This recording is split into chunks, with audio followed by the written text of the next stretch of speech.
Hello प्यारे बच्चों, आप सबका स्वागत है फिजिक्स प्रो एकेडमी में।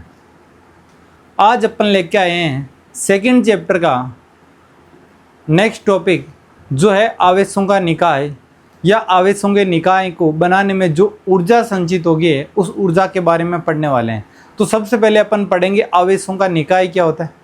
तो आवेशों का निकाय क्या होगा, जब दो या दो से अधिक आवेशों को एक दूसरे से कुछ दूरी पर स्थापित करते हैं तो स्थापित करने पर जो एक निकाय बनेगा उसे ही अपन आवेशों का निकाय कहते हैं।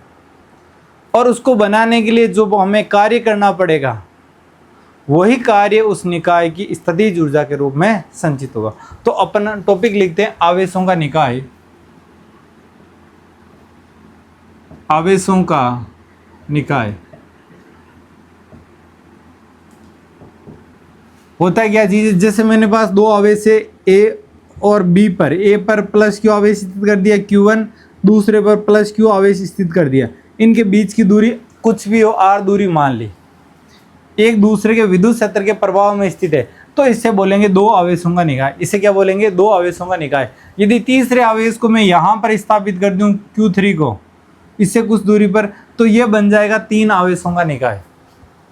तो दो या दो से अधिक आवेश एक दूसरे से कुछ दूरी पर स्थित हो तो उसे क्या बोलेंगे, आवेशों का निकाय। तो परिभाषा किस प्रकार लिखेंगे, जब दो या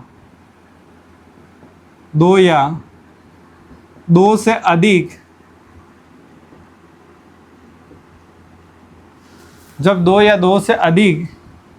आवेश एक दूसरे से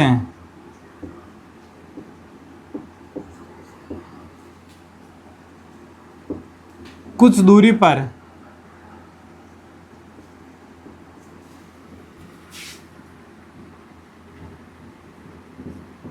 स्थित हो तो उसे आवेशों का निकाय कहते हैं। तो उसे आवेशों का निकाय कहते हैं। ठीक है, आवेशों का निकाय क्या बोलेंगे, जब दो या दो से अधिक आवेश एक दूसरे से अल्प दूरी पर या कुछ दूरी पर स्थित हो उसे हैं अपन क्या बोलेंगे, आवेशों का निकाय। अब इसको बनाने के लिए जो संचित ऊर्जा होती है वो अपन ज्ञात करेंगे। सबसे पहले दो आवेशों के निकाय को बनाने में संचित ऊर्जा, उसके बाद में तीन आवेशों के निकाय को बनाने में संचित ऊर्जा। ये आपके बोर्ड एग्जाम के लिए इंपॉर्टेंट है, पेपर में क्वेश्चन पूछा जाता है। और न्यूमेरिकल टाइप करना चाहोगे तो वो भी बहुत ही आसान रहने वाला है। तो सिंपल तरीके से अपन समझते हैं दो आवेशों के निकाय के कारण संचित ऊर्जा। इसको हटा देता हूं ताकि डेरिवेशन अपने आसानी से आ जाए।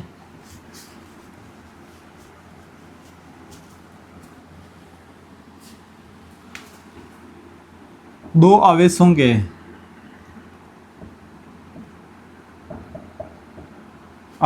निकाय में संचित ऊर्जा।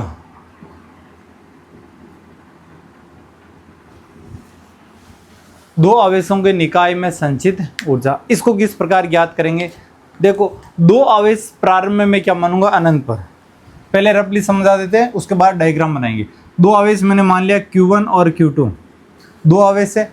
दोनों आवेश कहाँ पर है, अनंत पर है। अनंत पर रहने का मतलब क्या हो गया, ये किसी भी विद्युत क्षेत्र में उपस्थित नहीं है या इन पर किसी भी प्रकार का विद्युत फोर्स या विद्युत बल नहीं लग रहा है। अब इन दोनों आवेशों को मैं एक दूसरे से कुछ दूरी पर स्थित करूंगा, तो मैंने सबसे पहले Q1 को उठाकर बिंदु A पर रख दिया। Q1 को उठा के मैंने कहां पर रख दिया, A पर। तो अनंत से मैं A बिंदु तक Q1 आवेश को लेके जाऊंगा तो मुझे क्या कार्य करना पड़ेगा। तो आपने परिभाषा पढ़ी थी विभव की, V बराबर क्या था, W/Q। V बराबर क्या था, W/Q। मुझे कार्य ज्ञात करना तो मैं इस प्रकार लिख सकता हूँ Q × E। W बराबर क्या हो जाएगा, Q × V। यानी कार्य किसके बराबर होगा, आवेश और विभव के गुणनफल के बराबर। जब मैं Q1 आवेश को A बिंदु पर लेके जा रहा हूं, क्या पहले से ही यहां पर कोई भी विद्युत क्षेत्र या विभव है क्या, यहां पर कोई भी विद्युत क्षेत्र नहीं है, ना कोई विभव है। तो मुझे Q1 आवेश को यहां से यहां तक लेके जाने के लिए किया गया कार्य विभवांतर के बराबर होगा। अनंत पर विभव 0, यहाँ पर भी कोई आवेश नहीं है, विभव 0, तो विभवांतर भी कितना हो जाएगा, 0। और विभवांतर 0 होगा तो कार्य भी कितना हो जाएगा 0। यानी मुझे अनंत से बिंदु A पर Q1 आवेश को ले जाने के लिए कुछ भी कार्य नहीं करना पड़ेगा। कार्य क्या हो जाएगा उसका 0।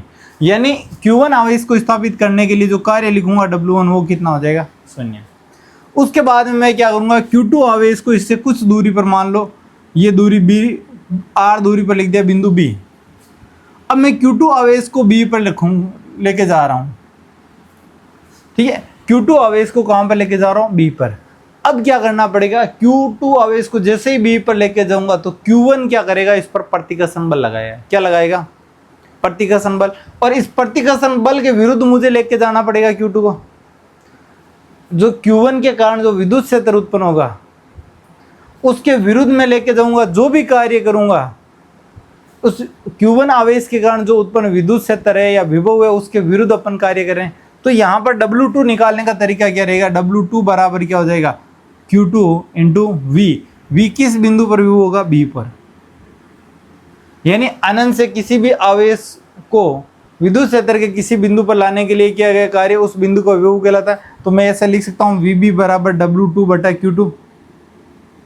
तो यहाँ से W2 निकाल सकता हूँ, W2 बराबर क्या हो जाएगा, Q2 इंटू VB। और VB किस प्रकार निकालते हैं, बिंदु आवेश कारण R दूरी पर विभव कितना होता है, KQ बटा R, KQ बटा R। ये किसका माना जाएगा, VB का। तो इसी डेरिवेशन को अपन लैंग्वेज के रूप में करेंगे प्रॉपर। सिंपल सा कॉन्सेप्ट है, बहुत ईजी है। जो मैंने ये तरीका बताया उसी को अपन लैंग्वेज में लिखते हैं, ठीक है। तो सीक्वेंस के अनुसार कर रहे हैं। अब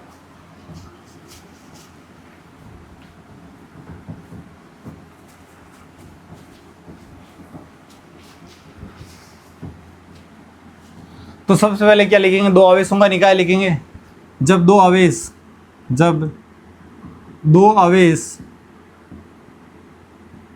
एक दूसरे से R दूरी पर स्थित हो तो उसे दो आवेशों का निकाय कहते हैं,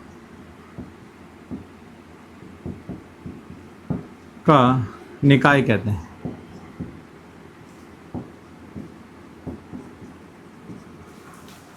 ठीक है, दो आवेश एक दूसरे से R दूरी पर स्थित है तो उसे क्या बोलेंगे, दो आवेशों का निकाय बोलेंगे। अब क्या लिखेंगे, माना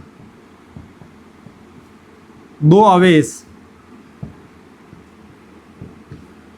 Q1 व Q2 अनंत पर स्थित है, अनंत पर स्थित है। ठीक है, माना दो आवेश Q1 व Q2 अनंत पर स्थित है तो सर्वप्रथम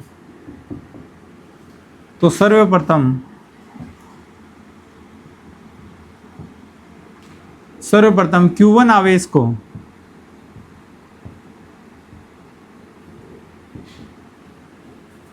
अनंत से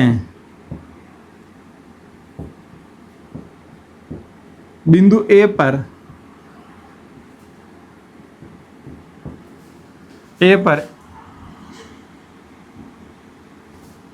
लेकर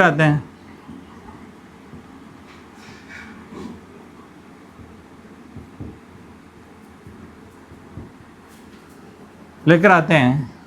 तो किया गया कार्य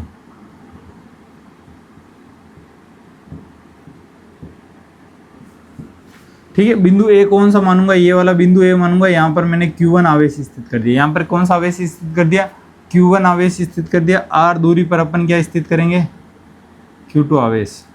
तो सबसे पहले मैंने क्या लिखा, सर्वप्रथम Q1 आवेश को अनंत से बिंदु A पर लेकर आते हैं तो किया गया कार्य। अब अनंत से किसी भी बिंदु पर लेके आए, किया गया कार्य क्या हो जाएगा, 0। तो यहां पर लिखूंगा विभव की परिभाषा से, विभव की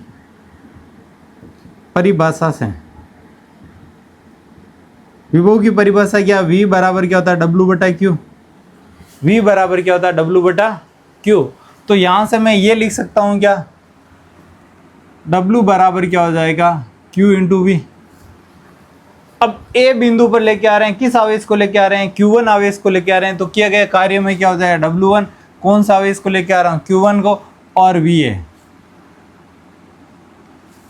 VA क्या हो जाएगा? A बिंदु पर विभव। अब A बिंदु किसी विद्युत क्षेत्र में उपस्थित ही नहीं है, तो यहाँ पर क्या लिखेंगे? चूंकि VA बराबर क्या है? 0। यहाँ पर पहले से कोई आवेश उपस्थित नहीं है, कोई विद्युत क्षेत्र ही नहीं है, तो मुझे किसी बल के विरुद्ध कार्य ही नहीं करना पड़ेगा। तो कार्य नहीं करना पड़ेगा तो मेरे पास VA का मान क्या हो जाएगा? 0। तो यहाँ पर लिख सकता हूँ W1 बराबर भी कितना हो जाएगा? ये मेरे पास समीकरण 1 हो गया। ये मेरे पास क्या आ गया? समीकरण 1। अब दूसरा, Q2 आवेश को अनंत से मैं क्या पर लेके आ रहा हूँ? B पर लेके आ रहा हूँ। तो ये लैंग्वेज में लिखेंगे Q2 आवेश को, Q2 आवेश को अनंत से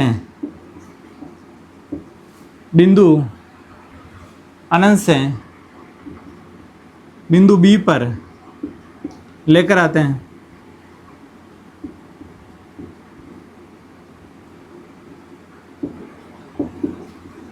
तो Q1 के कारण उत्पन्न विद्युत क्षेत्र के विरुद्ध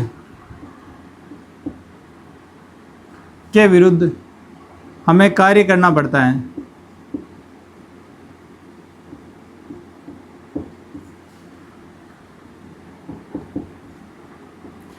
तो जानना, Q2 आवेश को जब अनंत से लेके जाऊंगा तो इसके विद्युत क्षेत्र के विरुद्ध मुझे कार्य करना पड़ेगा। तो कार्य बराबर क्या हो जाएगा? तो कार्य बराबर लिख सकता हूँ W2 बराबर क्या हो जाएगा? या ये लिख सकते हैं VB बराबर क्या हो जाएगा? W2 बटा में Q2। VB बराबर हो जाएगा W2 बटा में Q2। तो यहाँ से W2 बराबर क्या हो जाएगा? Q2 into VB। इसको दे दिए समीकरण 2। अब मुझे क्या चाहिए? VB चाहिए। VB क्या है? बिंदु A से Q1 से R दूरी पर VB क्या है? Q1 से R दूरी पर विभव है। तो यहाँ पर लिखूंगा VB बराबर Q1 से R दूरी पर विभव है। तो यहाँ से लिख सकता हूँ VB बराबर क्या हो जाएगा? KQ1 बटा R। ये समीकरण 3। यानी बिंदु आवेश कारण विभव आपने फॉर्मूला पढ़ रखा, KQ बटा R होता है।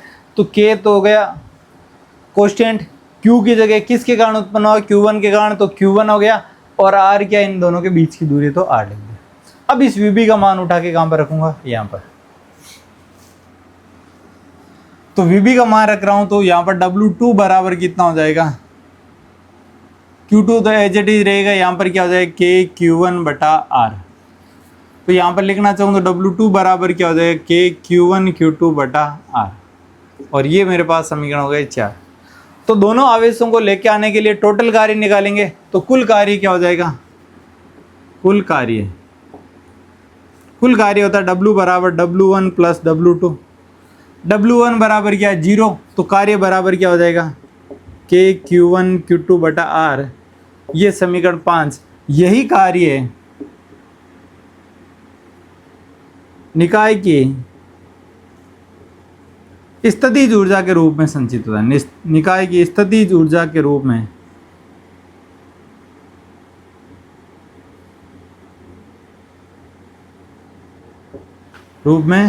संचित होता है। तो W किसके बराबर हो जाएगा? U के बराबर। तो यहाँ से U बराबर क्या हो जाएगा? KQ1 Q2 बटा, यही दो आवेशों के निकाय में संचित ऊर्जा का डेरिवेशन होगा। सिंपल सा डेरिवेशन है। सिमिलर डेरिवेशन अपन यूज करेंगे 3 आवेशों के निकाय में। जानना, यहाँ तक तो यूज हो गई होगा, समीकरण 4 तक तो 3 आवेशों के निकाय में भी same as it is use करने वाले हैं अपन। इस चीज को जानना, जो दोनों डेरिवेशन है 2 आवेशों का निकाय और 3 आवेशों का निकाय सिमिलर है। अब यहाँ पर 2 आवेश तो सिमिलर प्रकार से आएंगे और तीसरा मैं लेके आ जाऊंगा, तो 3 आवेशों का निकाय होगा। वापिस देख लो, 2 आवेशों का निकाय क्या होता है? जब 2 आवेश एक दूसरे से कुछ दूरी पर हो। 2 आवेश एक दूसरे से क्या हो? कुछ दूरी पर स्थित हो, उसे बोलते हैं 2 आवेशों का निकाय। और उसको बनाने के लिए जो हमें कार्य करना पड़ेगा, वही कार्य उस निकाय की स्थितिज ऊर्जा के रूप में संचित हो। तो बनाने के लिए सबसे पहले मैं क्या करूंगा, अनंत से Q1 आवेश को A पर लेके आया। A पर पहले से कोई विद्युत क्षेत्र नहीं है, कोई भी विद्युत क्षेत्र के विरुद्ध मुझे कार्य नहीं करना पड़ रहा है। तो जब मुझे कोई कार्य ही नहीं करना पड़ रहा तो यहाँ पर समविभव पृष्ठ के भांति व्यवहार कर सकता, मान सकते हैं। तो कार्य नहीं करना पड़ेगा तो W1 बराबर क्या हो जाएगा, 0, क्योंकि किसी बल के विरुद्ध कार्य नहीं कर रहे हैं, उस कंडीशन में कार्य क्या हो जाएगा, 0। तो यहाँ पर Q1 आवेश के लिए कार्य कितना हो जाएगा, 0। अब जैसे ही Q2 आवेश को लेके आऊंगा तो ये Q1 आवेश इस पर क्या लगाएगा, प्रतिकर्षण बल लगाएगा। इस प्रतिकर्षण बल के विरुद्ध में Q2 आवेश को B पर लेके आऊंगा तो मुझे क्या करना पड़ेगा, कार्य करना पड़ेगा, और वही कार्य इस निकाय की ऊर्जा के रूप में संचित होगा। तो वो कार्य कितना होता है मुझे पता, अनंत से किसी भी विद्युत क्षेत्र में बिंदु पर, अनंत से किसी आवेश को विद्युत क्षेत्र के किसी भी बिंदु पर आवेश को लेके जाते हैं तो किया गया कार्य और उस आवेश का अनुपात उस बिंदु के विभव के बराबर होता है, उस बिंदु के विभव के बराबर होता है। तो यही कॉन्सेप्ट मैंने यहाँ पर अप्लाई किया। VB बराबर क्या होता है, W/Q। तो W निकाला तो Q2 इंटू VB। VB क्या है, Q1 आवेश कण R दूरी पर विभव, तो Q1 आवेश कण R दूरी पर विभव क्या हो जाए, K Q1/R। इस VB का मान यहाँ पर उठा के रख दिया तो मेरे पास W2 आ गया, K Q1 Q2/R। अब मैं टोटल कार्य निकालता हूँ। टोटल कार्य क्या होता है, W बराबर W1 plus W2, W1 plus W2। तो यहाँ पर W1 का मान 0 है तो W2 ही हो जाएगा। W बराबर क्या हो जाएगा, K Q1 Q2/R। और यही कार्य स्थितिज ऊर्जा के रूप में संचित होगा तो U बराबर K Q1 Q2/R। ये दो आवेशों का निकाय। अब तीन आवेशों का निकाय में जानना, यहां तक तो सिमिलर रहेगा ही रहेगा, एक बार ये लिख लो, उसके बाद तीन आवेशों के निकाय को बताता हूं। ठीक है, तीन आवेशों के निकाय में सिमिलर डेरिवेशन रहेगा, आपको सेम कॉन्सेप्ट एक साथ में तैयार हो जाएगा। तो यहां पर दो आवेश की जगह क्या हो जाएगा, तीन आवेश, तीन आवेश, यहां पर भी क्या हो जाएगा, तीन आवेश। तो क्या हो जाएगा, जब तीन आवेश एक दूसरे से कुछ दूरी पर स्थित हो, कुछ दूरी पर स्थित हो तो उसे क्या बोलेंगे, तीन आवेशों का निकाय। और उसे बनाने के लिए जो कार्य करेंगे उसे ही क्या बोलेंगे, तीन आवेशों के निकाय में संचित ऊर्जा, उसे क्या बोलेंगे, तीन आवेशों के निकाय में संचित ऊर्जा। तो तीन आवेशों के निकाय में संचित ऊर्जा निकालते हैं अपन। इसका कॉन्सेप्ट बता देता हूं, ये थोड़ा सा हटा देता हूं, ये वाला हेडिंग क्या रहेगी, तीन आवेशों के निकाय में संचित ऊर्जा। तो सबसे पहले इसको रफली में समझा देता हूं क्या होगा। जैसे मेरे पास तीन आवेश लेंगे, Q1, Q2 और Q3, तीनों ही कहां पर है, अनंत पर, तीनों ही कहां पर स्थित है, अनंत पर है। अनंत पर V का मान क्या होता है, 0। अनंत पर V का मान क्या होता है, 0। तो सबसे पहले मैं क्या करूंगा, Q1 आवेश को A बिंदु पर लेके आऊंगा। Q1 आवेश को कहां पर लेके आऊंगा, A आवेश, A बिंदु पर लेके आऊंगा। तो मुझे इस Q1 आवेश को A बिंदु तक लाने के लिए किसी भी बल के विरुद्ध कार्य नहीं करना पड़ेगा, क्योंकि यहाँ पर कोई भी पहले से विद्युत क्षेत्र उत्पन्न नहीं है। जब विद्युत क्षेत्र उत्पन्न नहीं है तो इस पर कोई प्रतिकर्षण बल भी नहीं लगेगा और ना ही यहाँ पर कुछ विभव होगा, तो मुझे कुछ कार्य ही नहीं करना पड़ेगा। जब कार्य ही नहीं करना पड़ेगा तो मेरे पास यहाँ पर कार्य क्या हो जाएगा, W1 बराबर 0। यानी Q1 आवेश को लाने के लिए कोई कार्य नहीं करना पड़ेगा, सेम प्रोसेस यहाँ तक रहेगा। ठीक है, पूरा का पूरा सिमिलर प्रोसेस कहां तक रहेगा, यहां तक, समीकरण 1 तक। अब दूसरा मैं क्या कर रहा हूं, Q2 आवेश को कहां पर लेके आ रहा हूं, बिंदु B पर। अब यहां पर जो दूरी है, इस दूरी को मैं क्या नाम दे दूंगा, 1 2 दे दूंगा। दूरी को क्या नाम दूंगा, 1 2, क्योंकि मेरे पास Q3 को स्थापित करूंगा, Q3 की भी दूरी होगी कुछ ना कुछ, तो यहां पर मैंने नाम दे दिया R12।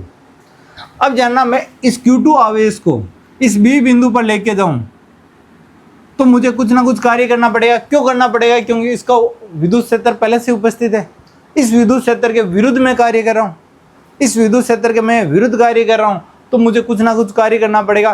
वो कार्य निकालने का तरीका सेम रहेगा, क्योंकि बिंदु आवेश कारण R दूरी पर विभव होगा VB, इस बिंदु पर विभव कितना, VB।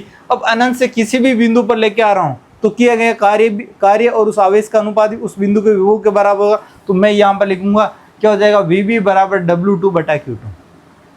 VB बराबर क्या हो जाएगा, W2/Q2। तो W2 बराबर क्या हो जाएगा, Q2 इंटू VB। अब VB किसके कारण है, Q1 आवेश के कारण। यहाँ पर R की जगह R12 दूरी पर क्या हो जाएगा, विभव हो जाएगा। R की जगह क्या लिखेंगे, R12 दूरी पर विभव। तो VB बराबर क्या हो जाए, K Q1/R12। वी बी बराबर क्या हो जाएगा के क्यू वन बटा R12। इसी प्रकार W2, ये वी बी का मान उठा के यहाँ पर रखेंगे तो यहाँ पर क्या हो जाएगा W2 बराबर Q2 के Q1 बटा R12। अब मेरे पास इसको अंदर गुणा करूंगा तो मेरे पास क्या आ जाएगा W बराबर के Q1 Q2 बटा में R12। ये समीकरण 4 है। यानी दो आवेशों का निकाय में जो स्थित कर रहे थे सिमिलर टाइप से पूरा का पूरा सोल्व करेंगे, पूरा का पूरा एज इट इज वैसे ही सोल्व होगा। अब तीसरा आवेश Q3 लेके जा रहा हूं तो जाना 3 आवेशों के निकाय में यहां तक तो एज इट इज उतारना है। अब इसको हटा रहा हूं क्योंकि ये वाला तो हटाना ही पड़ेगा क्योंकि डायग्राम अपना दूसरा बनेगा। अब इसको हटा रहा हूं,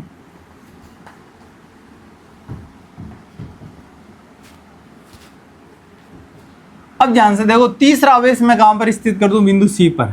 तीसरा आवेश कहां पर स्थित करूंगा, बिंदु सी। जब Q3 आवेश को अनंत से कहां पर लेके जा रहा हूं, सी पर लेके जा रहा हूं। Q3 आवेश को मैं कहां पर लेके जा रहा हूं, सी पर लेके जा रहा हूं।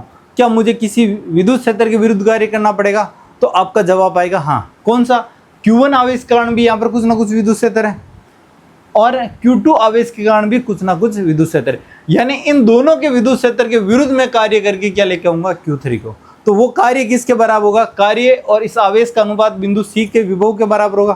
तो यहाँ पर क्या लिखेंगे, अगला पॉइंट, Q3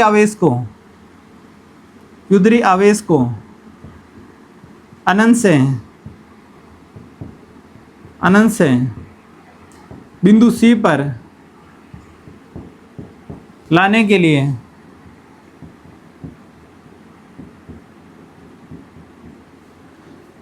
Q1 व Q2 के विद्युत क्षेत्र के विरुद्ध कार्य करना पड़ता है। विद्युत क्षेत्र के विरुद्ध कार्य करना पड़ता है।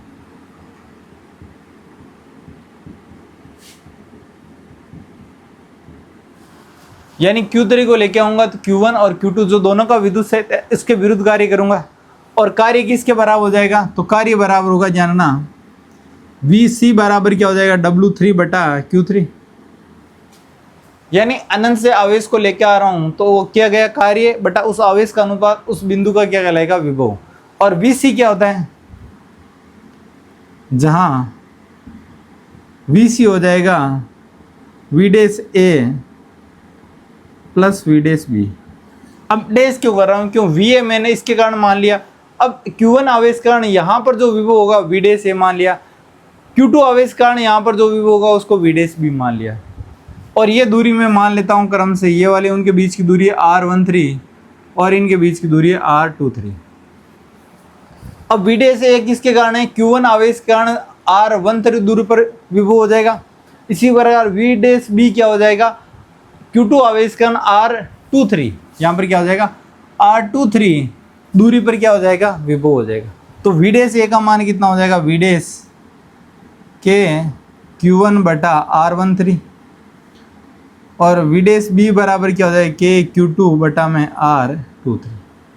ये मान यहाँ पर रखेंगे तो यहाँ पर VC का मान क्या आ जाएगा, VC बराबर आ जाएगा के Q1 बटा R13 प्लस के Q2 बटा R23। ये VC का मान आ गया और VC का मान यहाँ पर समीकरण में पुट करते हैं तो क्या आएगा, W1 बराबर 0 जानना, पहली इक्वेशन ये हटा देता हूँ यहाँ से।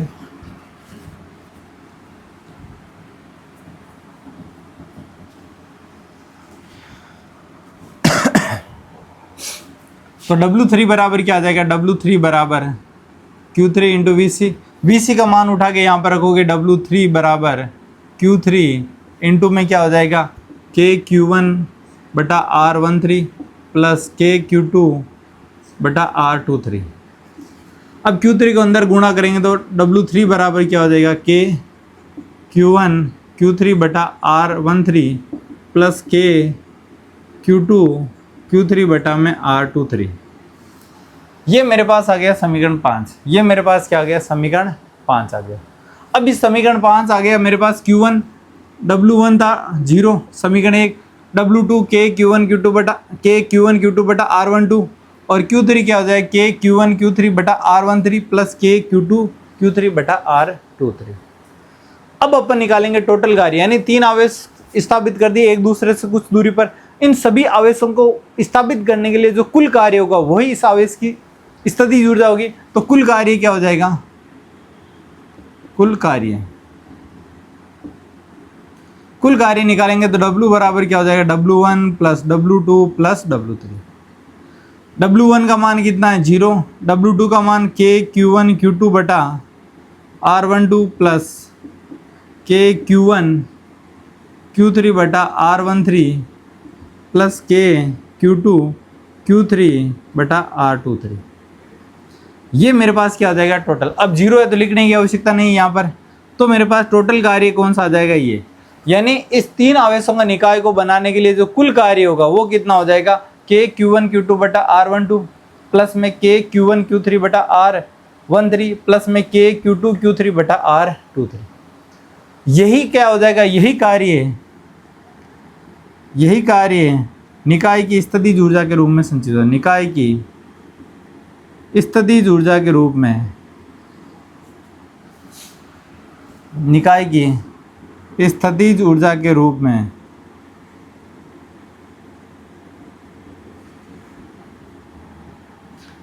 संचित होता है।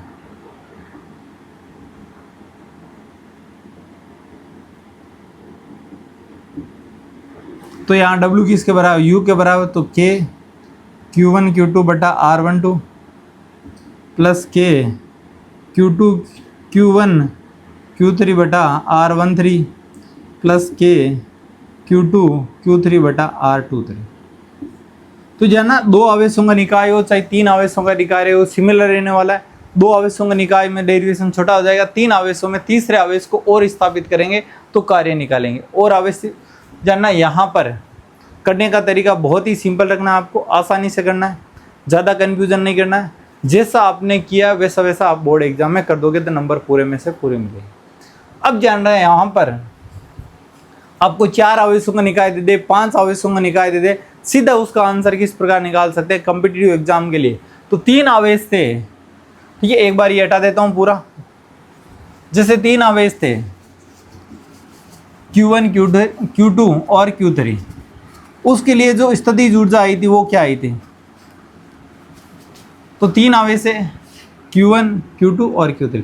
तो इनके सबके क्या करेंगे, 2-2 के पेयर बनाएंगे। 1-2 का पेयर बना दिया, 2-3 का पेयर बना दिया और 1-3 का पेयर बना दिया। ये पेयर बना दिया तो यहाँ पर देखो ये वाला क्या हो जाएगा, K Q1 Q2 बटा R12। दूसरा पेयर क्या हो जाएगा, K Q1 Q3 बटा R13। तीसरा पेयर कौन सा हो जाएगा, K Q2 Q3 बटा R23। इसी प्रकार 4 आवेश आ जाए, 1 2 3 4। अब इनमें भी क्या करेंगे, 2-2 का पेयर बनाएंगे। पहला पेयर कौन सा हो जाएगा, 1-2 का, दूसरा कौन सा हो जाएगा 1-3 का, तीसरा कौन सा हो जाएगा 1-4। इसी प्रकार अगला कौन सा हो जाएगा 2-3, और उससे अगला कौन सा हो जाएगा 2-4, उससे अगला कौन सा हो जाएगा 3-4। यही पेयर बनेंगे। और भी बन सकता है या नहीं बन सकता, देख लो वापिस।